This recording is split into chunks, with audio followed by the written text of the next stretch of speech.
Yesterday we learned about the Veershaiva tradition in Karnataka and also some tradition in North India.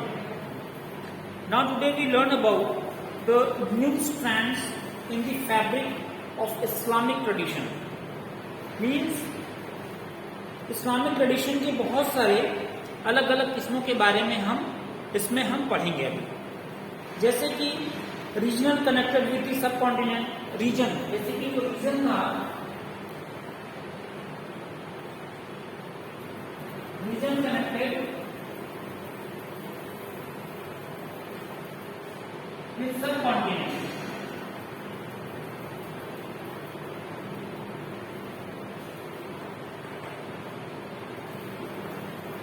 हर एक region एक सब continent से connected है, वो isolated नहीं है. आइसोलेटेड मतलब अलग.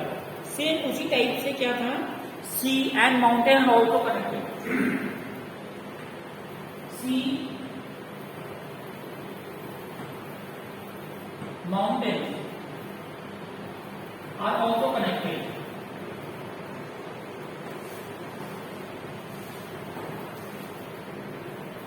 And Arab merchant from the western coast. अभी जो अरब मर्चेंट थे, ये वेस्टर्न एरिया है, east, west, south and north. इस वाले एरिया में अरब मर्चेंट्स आकर यहाँ पर सेटल होने लगे. ठीक है. और उसके बाद सेंट्रल एशिया से भी कुछ लोग आए और यहाँ पर आकर के सेटल हुए. और ग्रेजुअली क्या हुआ, जब चारों तरफ से लोग आना शुरू किए तो यहाँ पर एक सेटल्ड पीपल लोग रहने लगे और that converted into the Islamic world. और एक इस्लामिक वर्ल्ड में ये पूरा एरिया कन्वर्ट हो गया. ठीक है. 7th century, the advent of Islamic world, the region called 7th century में तकरीबन ये सब इकट्ठा हो चुके थे. यहाँ 7th century में इकट्ठा हो गए और एक और थोड़ा सा Islamic world.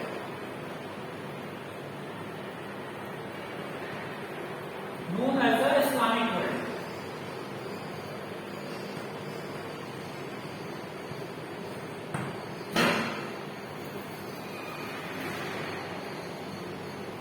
Let's come on our next point, 5.1, fates of ruler and subject.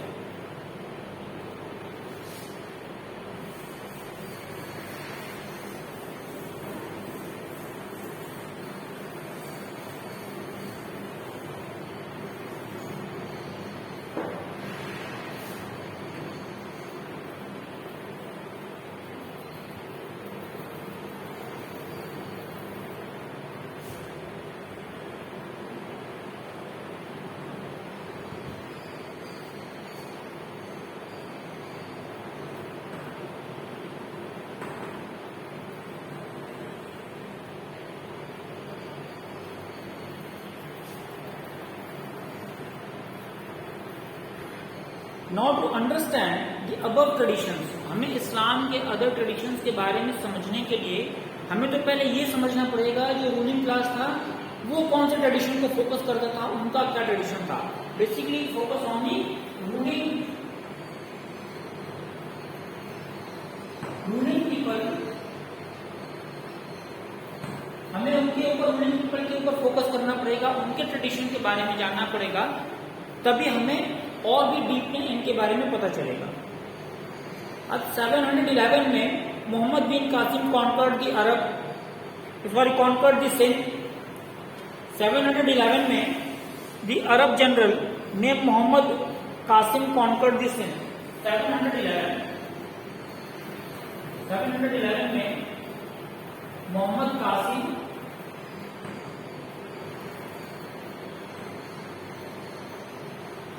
Conquered Sindh.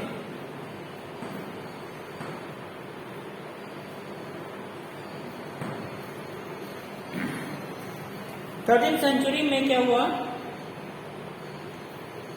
तुर्क and Afghan establish the Delhi Sultanate. 13th century में क्या हुआ, तुर्क एंड अफगान, तुर्क and Afghan established Delhi Sultanate.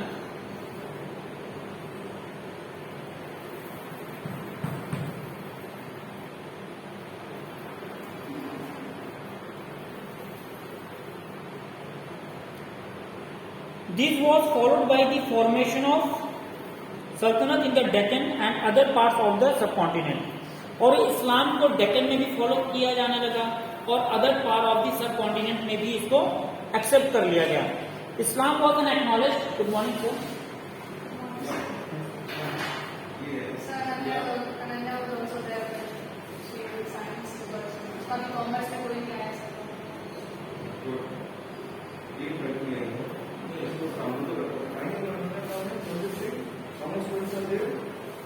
Actually, there is not a single student, sir. Not a single student? No, sir. I am just recording this video, and after recording this class, I am sent this video in the group. At this center, this girl has come and really has done well. Okay. Yes, show her. That's enough. Even though the ring.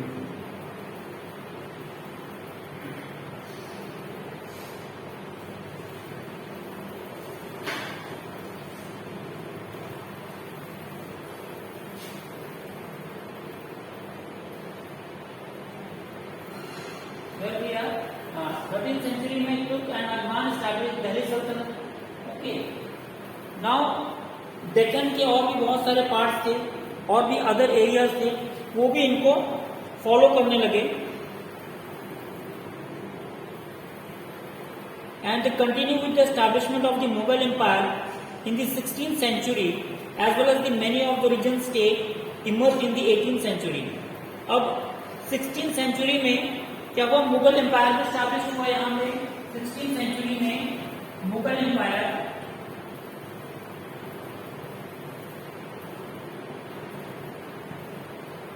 established and 18th century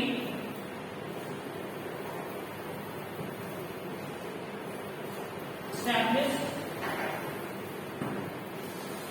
other empires.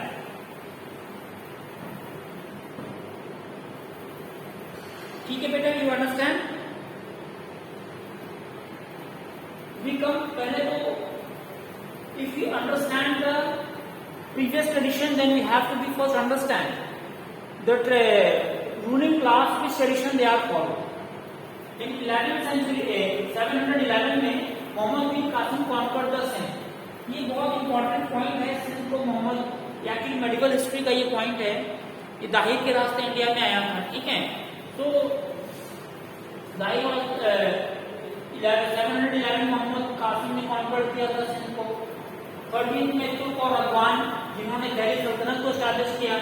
फिर 16th century में Mughal empire जो बाबर आया था भारत में 1606 में, तो उसने first battle of Panipat में मुगल एम्पायर को स्टैब्लिश किया था. और 18th सेंचुरी में आते आते और भी अदर एम्पायर्स यहां पर आ गए और अपने एम्पायर को स्टैब्लिश कर लिया. Now theoretically Muslim ruler were to be guided by the ulema. अब देखा जाए थियोरेटिकली जो मुस्लिम रूलर्स थे बेसिकली कौन गाइड कर रहा था उनको? उलेमा गाइड कर रहे थे.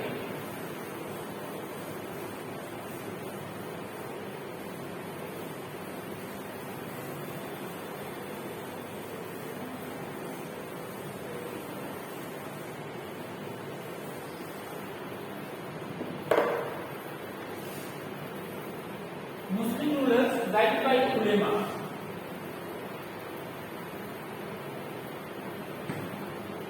उलेमा कौन थे? एक मुस्लिम स्कॉलर्स थे, इस्लामिक स्कॉलर्स थे, जिनका काम था टीचिंग वगैरह करना, लोगों को धर्म के बारे में बताना.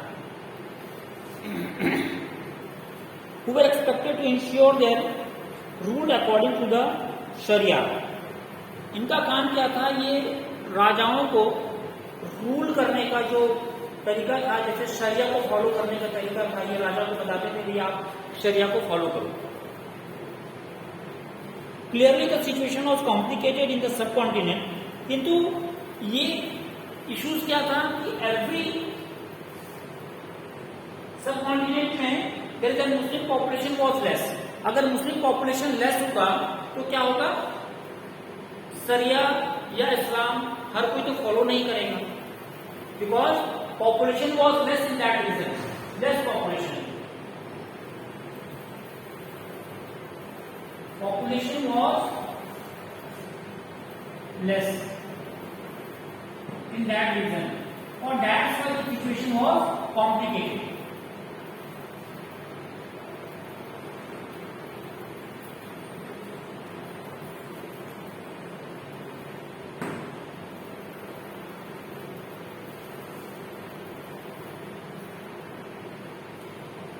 In this context, that the category of Jimny. Jimny means, what is the meaning of Jimny?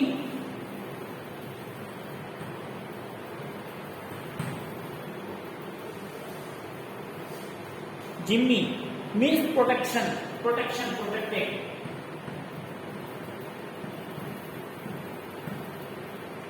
This word is also very important. Maybe you can see in your MCQ test what is the meaning of Jimny. ठीक है, जिम्मी का मतलब क्या होता है, protected, protection. अभी किसको protection देंगे, dhimmi. Dhimmi is an Arabic word, dhimma. Dhimmi is an Arabic word of dhimma, Arabic word है ये, अरेबिक वर्ड फ्रॉम जिम्मा।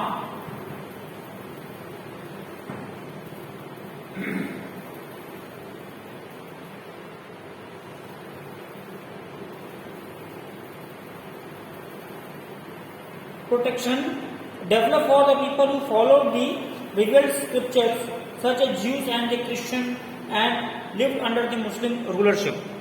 ये जिम्मा, अभी आपको जिम्मी का मतलब क्या होता है, प्रोटेक्शन, ठीक है। अभी उस रीजन में ज्यूज एंड क्रिश्चियन, ये नॉन मुस्लिम्स हैं, नॉन मुस्लिम्स, अभी तक इनको उस रीजन में, इस्लाम के रीजन में रहना है, then they will be paid a tax, इनको कुछ टैक्स पे करना पड़ेगा। उस टैक्स का क्या नाम था, जजिया।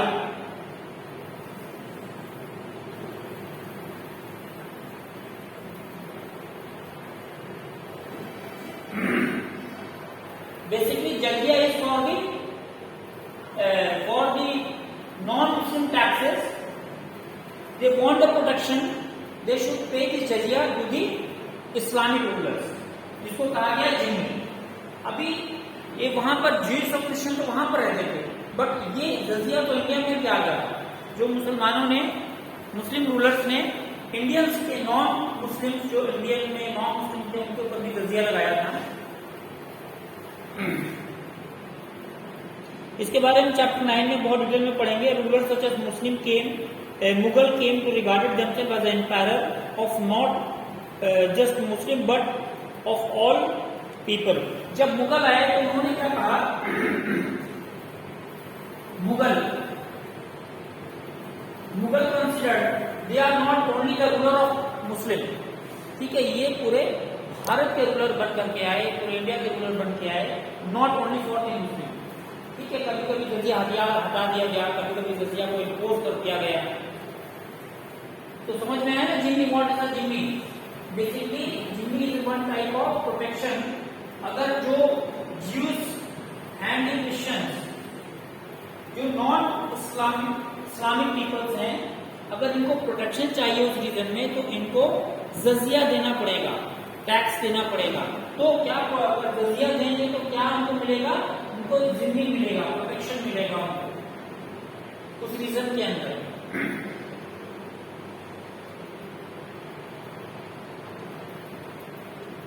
In effect, ruler often adopt a fairly flexible policy. Their subject, अब इसके, अभी इनको टैक्स भी मिलने लगा यहाँ पर, ठीक है, तो इनकम भी तो आ रही है।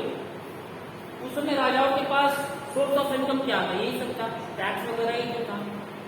तो अभी राजाओं ने क्या किया, कुछ फ्लेक्सिबल पॉलिसीज अपनाई, ठीक है, लोगों के प्रति उनका भरोसा जीता जा सके। When the faith of the people they use the flexible policies.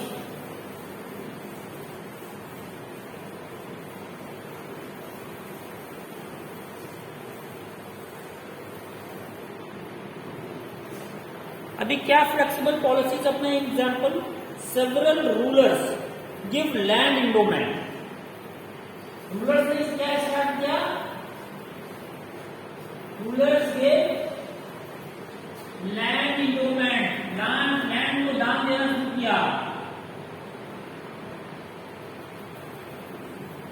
ठीक है, जमीन को दान देंगे, कुछ खेती करेंगे या फिर कुछ कंस्ट्रक्शन करेंगे.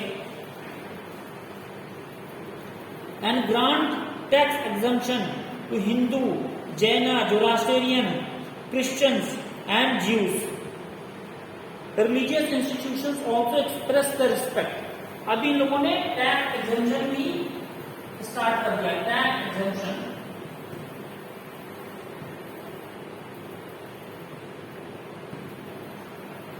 टैक्स एग्जेम्पशन स्टार्ट कर दिया. तो डिफरेंट रिलीजन के पीपल थे, जैसे Hindu, Jain, Zoroastrian, Christians and ज्यू, इन लोगों को टैक्स एग्जेम्पशन भी दे दिया. ये थोड़ा टैक्स एग्जेम्पशन फेथ जीतेंगे ना भाई. And also express their respect, devotion towards the non-Muslim religious leader.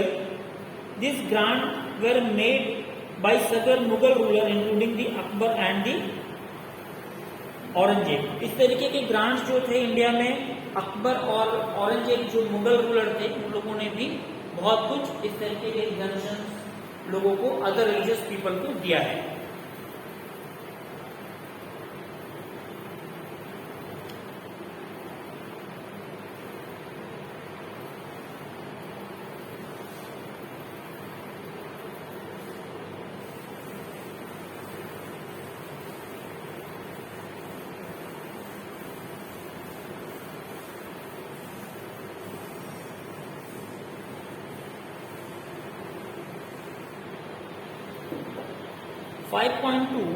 The popular practices of Islam.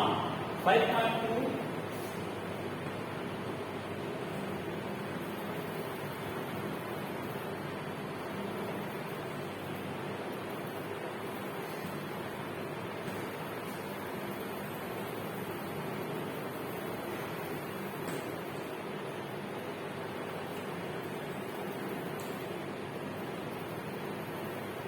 अभी देखेंगे किस तरह से प्रैक्टिस में आ रहा था Islam. The development that follow the coming of Islam were not confined to the ruling elites. In fact ये जो डेवलपमेंट ऑफ इस्लाम था, ये सिर्फ रूलिंग क्लास तक ही सीमित नहीं रहा, ये और भी फैलना शुरू कर दिया. फार वाइड, बहुत दूर दूर तक अदर सब कॉन्टिनेंट भी फैला. अभी किस तरह से अदर सब कॉन्टिनेंट में फैला, पीजेंट, आर्टिशियन, वॉरियर्स, मर्चेंट, इनके माध्यम से ये पूरे सब कॉन्टिनेंट में फैल रहा था. जैसे peasant not confined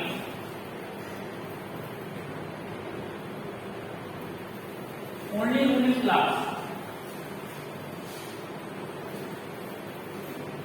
ruling class का भी नहीं रहा, but start spreading in different social categories like artisans, peasants,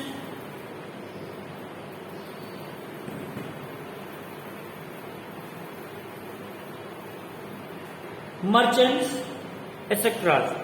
All those who adopted Islam accepted the principle. अब इन लोगों में, जिन लोगों ने इस्लाम को एक्सेप्ट कर लिया है, उनको 5 पिलर्स, 5 प्रिंसिपल को फॉलो करना पड़ेगा. 5 पिलर्स ऑफ द फेथ. तो 5 पिलर्स ऑफ फेथ क्या था? 5 पिलर्स को फॉलो करना पड़ेगा. तो 5 पिलर्स क्या था?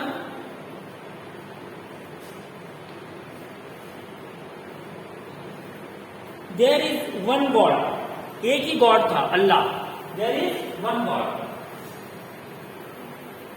देयर इज वन गॉड, एक ही गॉड था, अल्लाह था. और जो मोहम्मद साहब थे, prophet Mohammad is a messenger. Prophet Mohammad क्या थे? एक मैसेंजर थे, पैगंबर थे। Offering the prayer 5 times a day, 5 बार इनको नमाज पढ़ना पड़ेगा। ऑफरिंग 5 times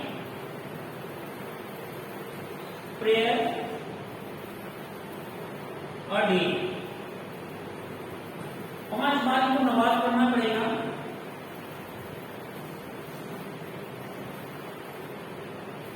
गिव अलार्म्स, दान भी देना है जिसको ज़कात कहा गया है। अलार्म्स ज़कात कहा गया है।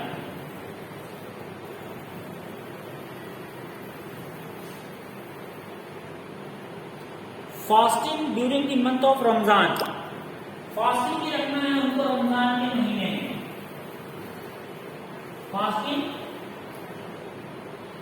During Ramzan.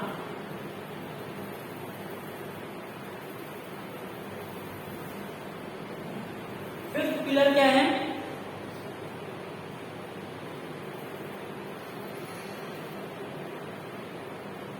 Performing the pilgrimage to मक्का, मक्का में हज के लिए जाएंगे, ठीक है, हज जाएंगे, हज जाएंगे मक्का में।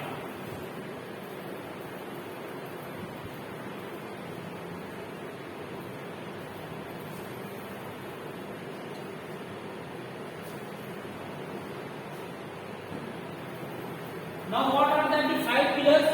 जिन लोगों ने इस्लाम को एक्सेप्ट कर लिया है, they must follow the 5 rules, 5 pillars or the 5 principles of the Islam.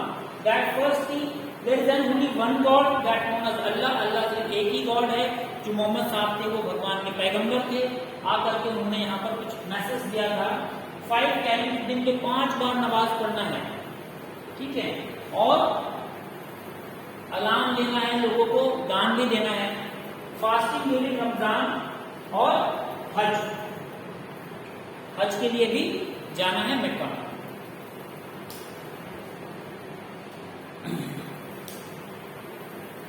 Now अभी क्या था? However the universal features were often overlap with diversity in the practice derived by the secret Sunni and Shia. अभी ये लोग कुछ इनके culture में कुछ डाइवर्सिटीज भी आ गई थी, कुछ डिफरेंसेस भी आ गए थे। अभी हम देखते हैं क्या था diversity and differences.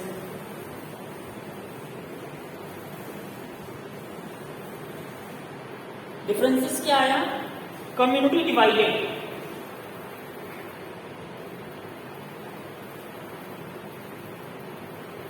Community divided in Shia and Sunni.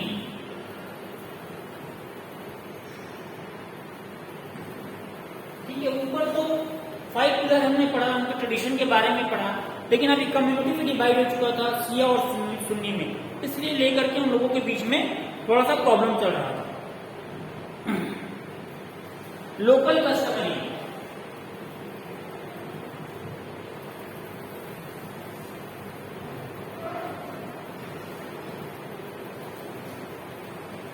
Local customary, हर जगह का अपना अपना रीति रिवाज था। इस एरिया का अलग है, उस एरिया का अलग है, उस एरिया का अलग है। Universally not equal everywhere. This local customary community of divided in Shia and Sunni, and universally हर जगह पर अलग अलग तरीके से लोग रीजन या रिलीजन को फॉलो किया करते थे। इस्लाम तो पहले ग्रीक था ना, तो उन लोगों का अपना रिलीजन था, तो उसके बाद इस्लाम हुआ था। For that's why there is an different type of, अब इस्लाम बना तो उसकी सुन्नी में डिवाइड हो गया। उसके बाद उनके हर जगह के अपने अपने लोकल कस्टमरी थे, भाई लोकल रीति रिवाज हुआ करते थे।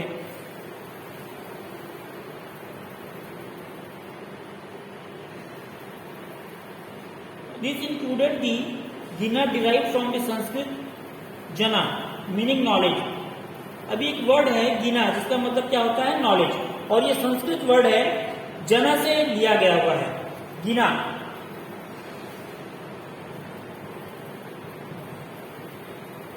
गिना is a Sanskrit word, sorry, derive from the Sanskrit, derive from the Sanskrit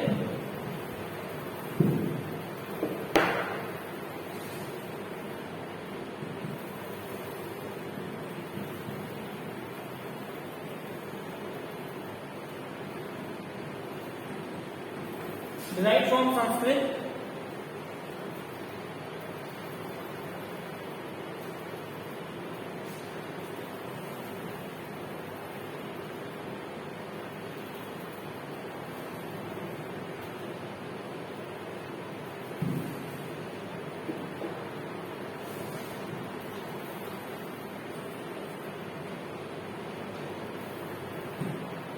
जना, ठीक है, मीन्स नॉलेज, इसका मतलब क्या होता है? नॉलेज।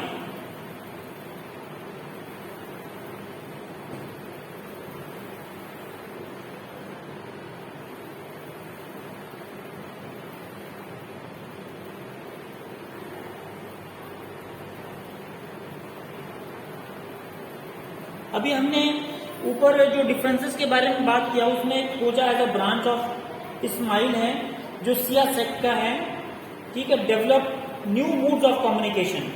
उन्होंने अपने एक new mood of communication develop किया था खोजा ने, लोगों को अपने धर्म के बारे में किस तरह से सिया के बारे में लोगों को बताएंगे, just dismantling the idea derive from the Quran. उन लोगों ने क्या किया, जो आइडियाज कुरान से उनको मिले थे उन लोगों ने लोगों तक पहुंचाना स्टार्ट कर दिया, प्रचार करने लगे, ठीक है। अब उसके बाद लोगों को इसका ज्ञान हुआ, जो ये गिनना की बात कर रहे हैं हम, यहाँ पर गिनना आया, लोगों को उनके धर्म के बारे में गिनना हुआ, मतलब उनके धर्म के बारे में ज्ञान हो गया।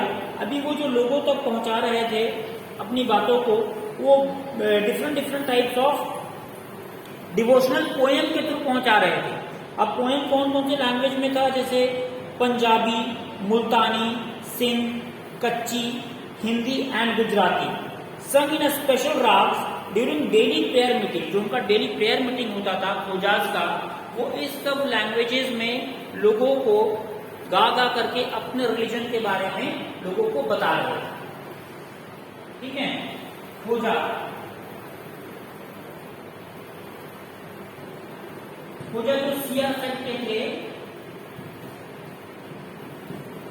इन लोगों ने डिसमेंटलिंग किया, प्रचार किया अपने रिलीजन का और लोगों को बताया अपने भाई रिलीजन के बारे में, हमारा ऐसा है, अलग अलग राग्स में, अलग अलग सुर में।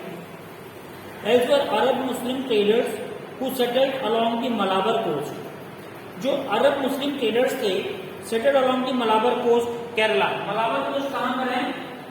ये जैसे इंडिया का सदर्न पार्ट है, यहाँ पर है तो मलाबर कोस्ट,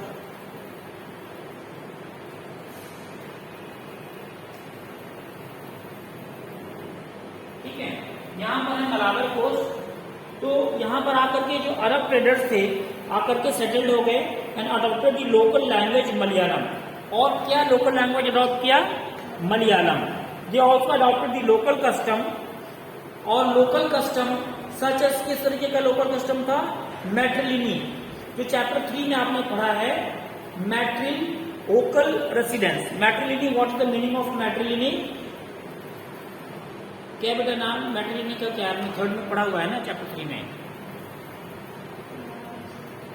ये आपके एमसीक्यूज में भी आ सकता है, ऐसा कुछ नहीं। मैट्रिलिनी इज अ रेसिडेंस, जैसे कि बेसिकली शादी के बाद हमारे यहाँ ट्रेडिशन क्या है, शादी के बाद लड़कियां चली जाती हैं, तो मैट्रिलिनी में क्या होता है, लड़के आ जाते हैं, लड़कियां नहीं जाती, अपने घर में रहती हैं। The complex blend of a universal faith with local tradition exemplified the architecture of Moscow, some architecture fame।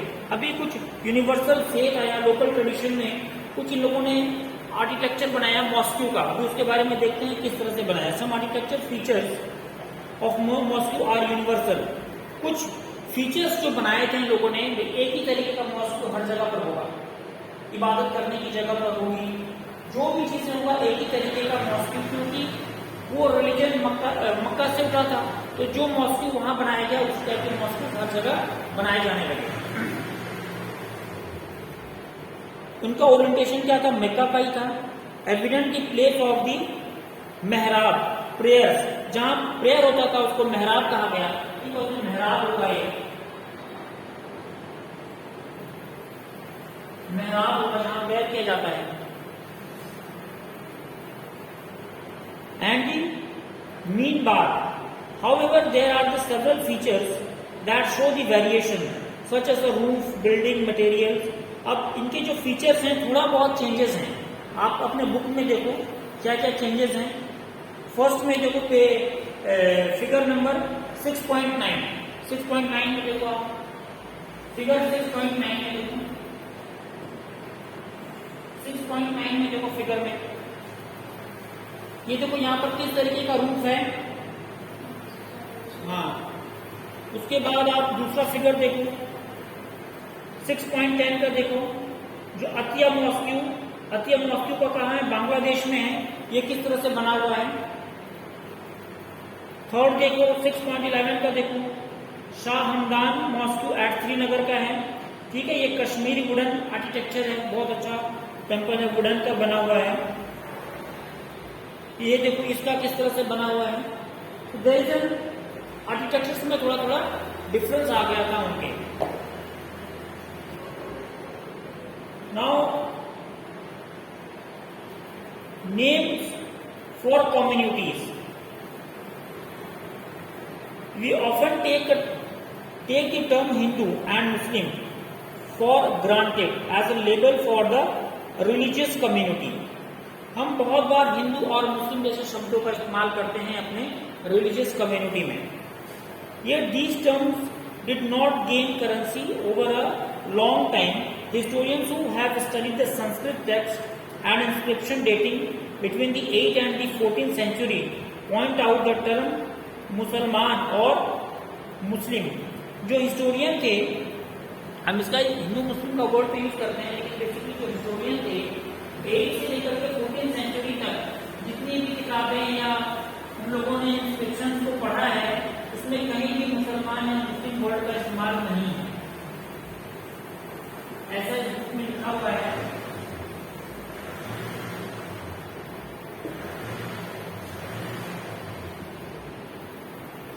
Instead, people were occasionally identified in terms of region।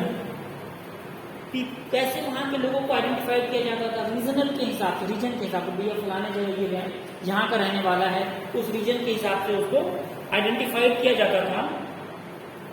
Which they came, जैसे Turkish ruler were designated as a Turushka. Turkish को क्या बोलते थे, Turushka. Tajika were people from Tajikistan. Tajika किसको बोलते थे, जो लोग तजाकिस्तान से आए थे। परशखा मीन जो पर्शिया से आए थे। तो लोगों को किस तरह से जाना जाता था, उनके लोकल रिलीजन के नाम से।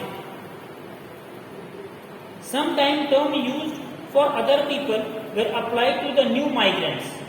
For instance Turk and Afghans were referred as a Shakas. तुर्क और अफगान को क्या रिफर किया गया, साका में। आप इंडिया में मेडिकल स्कूल में पढ़े होंगे साका के बारे में, शख्स जो आए थे भारत में, तुर्क और अफगान थे। एंड यावनस मीन जो ग्रीक थे उनको यमन भी कहा गया था। A more general terms for these migrant community were the Mlechchhas. और भी एक दूसरा माइग्रेंट जो आए थे, बाहर से आए थे, जो इंडियन नहीं थे, उनको मलिच्छास कहा गया था। Indicating that they did not observe the norms of a caste society and spoken language that were not derived from the Sanskrit। ये जो मलिच्छास थे, जो बाहर से आए थे, वे अपने कास्ट से भी बिलोंग नहीं करते थे, ठीक है, और यहाँ की संस्कृत लैंग्वेज को भी वो नहीं बोलते थे। Such as terms sometime had a derogatory connotations, but the clearly adopted distinct relation community Muslim is in opposition to Hindu। And we saw in chapter 5 the Hindu was used variety of way necessary restricted in the religious condition।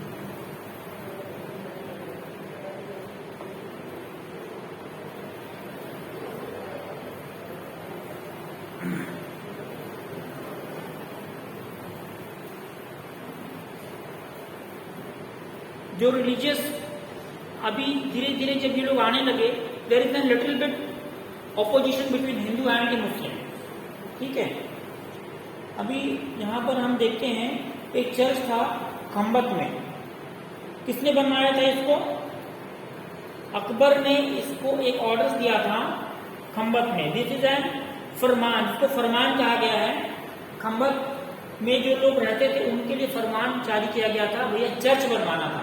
तो भी वहाँ के लोगों को बताया कि भी फरमान जारी किया कि चर्च बनाने दो, इनको इबादत करने दो, इनको पूजा करने दो, जैसे मुस्लिम पूजा करते हैं चर्च में, मॉस्को में, उसी टाइप में वो लोग भी अपने उसमें अपने धर्म का इबादत करेंगे। अकबर ने 1598 में खंबत में चर्च बनाने के लिए दिया था, फरमान दिया था। जोगी के प्रति श्रद्धा, कुछ जोगियों के प्रति भी कुछ श्रद्धाएं आई थी, जैसे औरंगजेब के बारे में बात कर रहे हैं 61 to 62।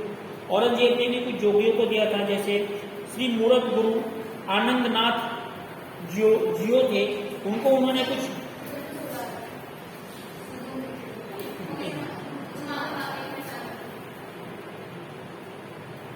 शिवा मूरत गुरु आनंद जी को भी कुछ पैसे और कुछ कपड़े, सम ऑफ 25 रुपीज और कुछ रुपीज इन्होंने